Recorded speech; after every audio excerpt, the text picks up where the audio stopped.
안녕하세요. 자, 우리가 요즘 암에 대한 걱정은 주변에 너무 많습니다. 그리고 실제 50대 이후에 주변에서 암 경력 또는 암을 가지고 계신 분들을 찾아보면 생각보다 훨씬 더 많은, 지금 이따 보면 발생 확률이 높다고 하지만 실제로 그 발생 확률의 대부분이 40대 이후에 많이 나타나 보니까 암에 대한 공포는 점점 더해지는 것 같아요. 그러다 보니까 보험회사에서도 암보험이 단순한 진단비만 주는 게 아니라 암을 처음부터 끝날 때까지 치료비와 모든 것들을 하나하나 제대로 맞춰주고 있어서 그런 트렌드로 지금 변하고 있어서 그 부분을 오늘 제가 총 정리해 보았습니다. 그래서 완벽한 암보험 어떻게 준비하는 거고 실제로 보험이 얼마나 진화를 했는지, 보험이 지금 암에 대해서 굉장히 많이 진화돼 있거든요. 이 진화된 거에서 한번 설명을 드리도록 하겠습니다. 야속하게도 계속 늘어나는 게 암 발생 확률이에요. 남자가 40%, 여자가 35% 정도 되는데요. 실제로 이게 우리가 전 국민을 대상으로 했을 때 이 정도라고 하면 실제로 우리 젊은 친구들, 예를 들어서 20대 이전에 그 어린 친구들의 암 발생률이 좀 낮거든요. 그러면 그런 쪽에서의 비율을 빼면 실제로 50대, 40대 후반하고 이때부터는 굉장히 암보험이 높아요. 그래서 제가 60대 넘으신 분들 보면 주변에 정말 주변에 친구 한 친구 건너서 암 환자가 굉장히 많다는 거를 많이 느낄 수 있거든요. 그런데 여기서 우리가 보면 이제 16년하고 17년도 자료인데요. 위암이 단연코 우리가 많고요. 대장암, 그다음에 작년에는 갑상선암이 많았지만 이제 변화하면서 폐암이 늘었어요. 자, 폐암이 공기가 나빠지면서 늘었는데 제가 이 표를 드리려고 하는 이유는 갑상선암, 유방암, 또 전립선암 이런 것들이 생각보다 10위권에 들어있다는 거죠. 10위. 그 많은 암 중에서 발생 확률 10위에 들어있는데 암보험을 어떻게 준비해야 되느냐, 이 부분들을 간과해서는 안 된다는 거죠. 제가 보겠습니다. 특히 여자들은 남자들은 위가 대장이고 5위가 전립선암이에요. 6위가 갑상선암이에요. 갑상선암 하면 여자인 줄 알았는데 남자도 5위에 들어가고요. 여자는 갑상선암이 1위고 유방암, 그렇죠? 자궁암, 난소암 이게 다 10위 안에 들어있다는 거죠. 제가 지금 체크했던 이 암에 대해서 조금 더 유념을 하겠습니다. 다음으로 보면 자, 암보험을 가입했는데 유사암을 제외한 모든 암을 이렇게 내가 가입한 암보험 증권에 유사암 제외 이렇게 가입하신 분은 정말 잘하셨습니다. 그런데 유사암 또는 소외감까지 이렇게 포함이 돼서 제외라고 돼 있는 것은 잘못 가입하셨다는 거예요. 즉 제가 아까 말씀드린 자, 유방, 방광, 자궁, 난소, 전립선암, 대장 전막내암 이것들은 모든 암에서 내가 가입한 암보험 3천만 원 또는 5천만 원 또는 1억을 가입했어도 이 부분은 해당되지 않는 거기 때문에 잘못 가입했다고 말씀을 드리는 거예요. 그런 아까 앞에서 보신 것처럼 실제로 많이 일어나고 있는 게 유방, 자궁, 그렇죠? 이런 것들이에요. 난소, 여자들, 전립선 이런 것들이 많이 있는데 이런 것들이 빠진다면, 빼고 준다면 그렇죠? 아니라는 거죠. 물론 여기 4대 유사암 이곳은 갑상선, 경계성, 그다음에 제자리 이타, 기타 피부암 이것은 모든 보험사가 똑같이 빠지고 있기 때문에 이건 선택의 여지가 없다는 거죠. 다음으로 볼게요. 자, 제가 지금부터 올케어, 암을 어떻게 잘해야 되느냐.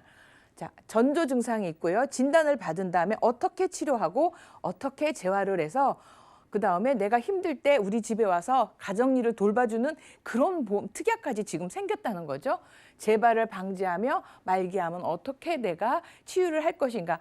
암에 대해서 총체적으로 보시는데 전조 위험 관리. 네, 우리가 폴립이라고 그러죠. 예, 용종. 더 많이 쉽게 이해하신다면 용종. 이게 위, 대장 같은 데 많이 생긴다는 거죠.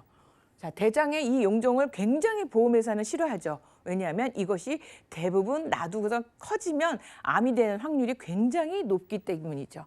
자, 이런 것들 또는 감염, 급성 간염 이런 것들을 미리미리 체크하신다면 미리 요것이 암으로 가기 전에 다 제거할 수 있기 때문에 전조 위험을 관리하는데 이런 보장을 받을 수 있는 보험이 있다는 거고요.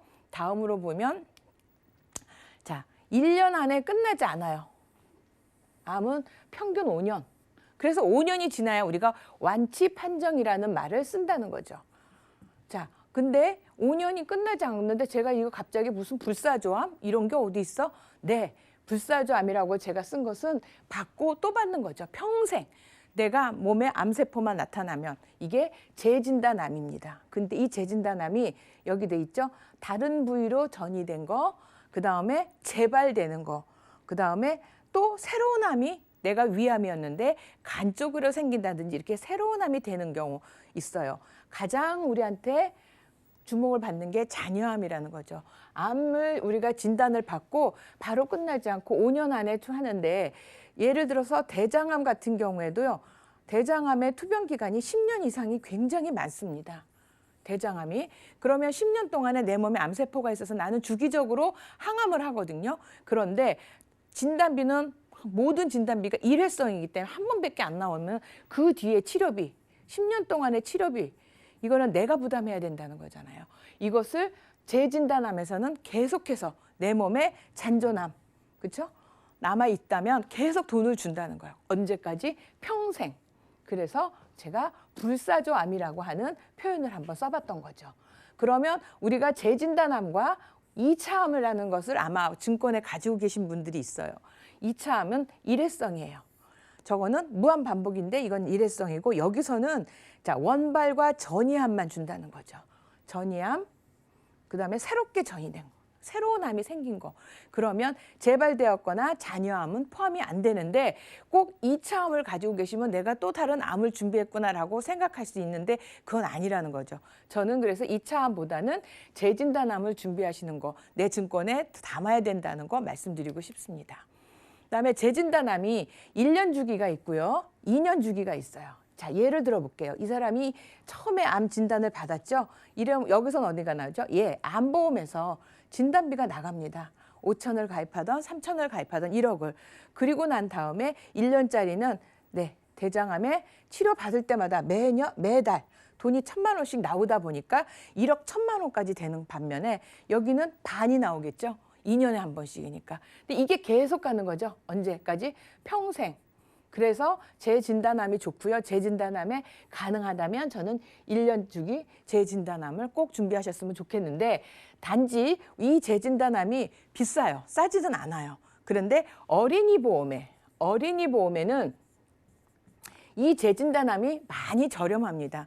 그리고 어린이 보험에서는 재진단암이 3천, 5천까지도 들어갈 수 있어요. 그래서 어린이 보험을 설계하실 때, 준비하실 때 저는 이 재진단암을 꼭 챙겨서 넣으셨으면 좋겠다고 말씀을 드리겠습니다. 다음에 요즘에는 이 앞에 재진단암에서는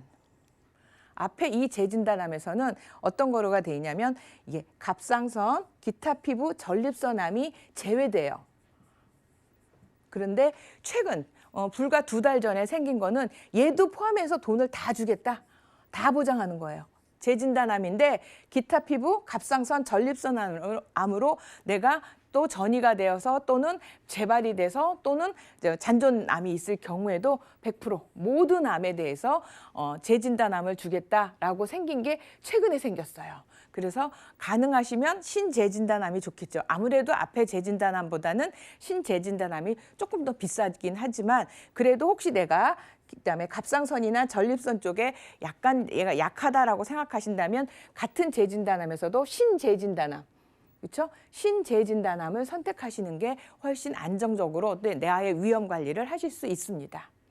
또 보면 이제는 치료비 문제가 나왔어요. 요즘은 암 진단을 받으셔서 아주 초기에 가시면 나라에서 해줄 수 있는 중증 치료비로 해서 그 급여에 대한 돈을 5%만 내는 거예요. 즉 의료보험 급여라는 건 내가 수술을 하고 진단을 받고 치료를 받는데 그게 의료보험 범위 내에 있는 거. 의료보험에서 해당이 되는 거는 5%만 내면 되겠지만 경우에 따라서는 1기가 조금 또는 1기 끝말이라든지 2기나 3기 또는 부위별로 해서 이게 급여에 해당되지 않는 치료비가 훨씬 더 많은 분들이 많아요, 주변에. 그래서 암에 대한 치료비는 정말 암 환자에게는 공포와 같은데 이때 이 의사들이 그래도 완치하고 싶은 마음이 더 있지 않겠습니까? 치료비가 있고. 근데 완치 가능성을 높여주고 있는 게 표적 항암제라고 요즘에 이제 이게 부각이 돼서 실제로 아마 암 그 환자가 있으신 분에서는 이 치료법에 대해서 다들 들어보셨을 거예요. 의사분들이 암이 되고 어느 정도 되면 이것을 반드시 치료를 권유하게 되는 거죠. 자, 옛날에는 입원하고 수술하고 이렇게 끝났다고 하면 요즘은 자, 입원도 하고 수술을 하면 뭐 하죠? 네, 입원을 했어요. 그래서 의료보험 같은 데서도 5천만 원 입원 통원비가 있으니까 가능했는데 요즘은 입원 안 해요. 통원합니다. 표적 항암 주사만 맞고 1시간 정도, 2시간 정도 주사만 맞으시고 바로 퇴원하시는 거죠. 그리고 일상으로 바로 복귀해요. 왜? 여기서는 항암을 하거나 그러면 내 암세포뿐이 아니라 주변의 건강한 세포까지 다 망가뜨리다 보니까 머리도 빠지고 기운도 없고 먹지도 못하고 토하게 되고 그래서 일상생활이 어렵다고 하면 여기는 일상생활이 가능하다는 거죠. 그래서 이것들을 많이 권하게 되고 암 환자의 삶의 질의 변화가 되었어요. 자, 그래서 암 환자가 전문의들이 말하는 거 보면 이게 면역 항암제가 개발될 거고 긍정적이고 또 다만 너무 비싸다는 거죠. 실제로 표적 항암을 통해서 완치된 분들이 굉장히 많습니다. 이게 도대체 얼마나 비쌀까? 자, 새로운 무기라는 건 맞고요. 앞으로는 이 면역 항암제 쪽으로 계속 개발이 될 거예요. 왜? 얘는 전체 내 암세포가 있는 주변에 주변 세포를 건들지 않고요. 오로지 암세포만 공격을 해서 죽여서 제가 암에 그러니까 완치를 하는 거기 때문에 내가 일상적인 생활을 할 수가 있는 거죠. 내 몸이 전체가 다 망가지지 않기 때문에 대부분 이거를 권하게 되거든요. 얼마나 비싸길래? 네, 비급여 항암 비용이 월 평균 400. 주사 하나 맞는데 유방암인데요. 6개월 사이클인데 이 사람 2천. 그렇죠? 6천짜리도 있어요. 6천짜리도 있죠. 여기는 자, 폐암 같은 경우에는 7,500만 원. 이게 입원이 아니에요. 통원이에요. 한 주사 하나당 500에서 600만 원씩 10번을 맞아야 된다거나 이런 경우가 있거든요. 자, 그래서 이 치료비는 내가 실손보험에서 된다고 해도 되지도 않지만 된다고 해도 이거는 통원이라서 전혀 되지를 않다는 거죠. 통원비 우리 많이 있어봐야 50만 원, 30만 원. 지금은 25만 원. 요거밖에 없는데 7천만 원, 500만 원, 400만 원 통원비를 가져갈 수가 없잖아요. 그래서 이 표적 항암에 대한 문제가 나오는데 이게 생각보다 아직은 저렴하게 나와 있기 때문에 챙겨서 준비하느냐 안 하느냐 문제지 보험료 문제는 아닌 것 같아요. 자, A보험사에서 이게 표적 항암도 보험사별로 차이가 좀 있어요. A보험사는 가입 금액이 5천, B보험사도 5천, C는 뭐 3천인데도 있고요. 그런데 여기는 한 번만 주는 경우도 있어요. 한 번만 주는 경우도 있고 또는 여기는 매년 지급하는 경우도 있어요. 자, 처음에 1회는 5천을 주고 그 다음 해부터는 내가 만약에 항암을 계속해야 된다면 5천만 원에 10% 500만 원을 또 주고 하는 경우도 있고 1회로 끝나는 경우도 있어요. 그리고 감액 기간이 여기는 1년만 지나면 100%, 여기는 2년만 지나면. 자, 이런 것처럼 똑같은 표적 항암도 각 보험사별로 약간씩 종류가 조건이 다르기 때문에 표적 항암 이름만 보고 덜썩 가입하지 마시고 저희들을 이용해서 나한테 맞는 그리고 조금이라도 나에게 유리한 거를 선택하실 수 있도록 전문가를 활용하셨으면 좋겠어요.